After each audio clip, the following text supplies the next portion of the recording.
আসসালামু আলাইকুম। সবারই সালাম জানাইলাম। ভিডিওটা কেউ ধাক্কা দেবেন না।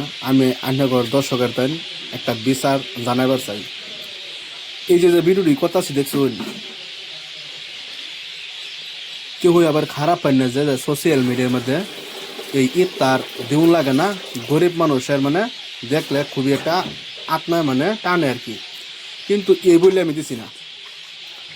আমি এগুলার ভিডিও মানে আর কত দেখতাম, মানে এটির মধ্যে আমি লাইক আর কমেন্ট করতে করতে করতে করতে ভাই আমার মোবাইলটার ডিসপ্লে নাম ভেঙে গেছি। তো গতিকে আইনা করতে আমি হাত জোর করে কইতেছি আর কি, এগুলা ভিডিও ফাইলে ধাক্কা কাজে মারবেন সেটা বা পাহাড়ের সেটা নামাজ ফেলাই দেবেন। কিন্তু যে আমারটা যে কইতেছি, কিন্তু আইনা একটা উদাহরণ দিচ্ছি, মানে এগুলো বস্তু ছাড়া উদাহরণ তো ভাই দিন জানা। তো আশা করছি সবাই বোঝা হয়েছিল। আমার পেজটা যারা নাকি ফলো না করছেন তারা ফলো করবেন। আর সবের কাছেই আমি একটা দোয়া জানাই যে আল্লাহ 30টা রোজা রাখার লেগে তৌফিক দান করুক। আর প্রত্যেকেই রোজা রাখবেন আর তারাবির নামাজটাও করবেন। ইফতারের টাইম হয়ে যাবো গা, তখন ইফতার লইয়াম। হ্যাঁ, আমি কিন্তু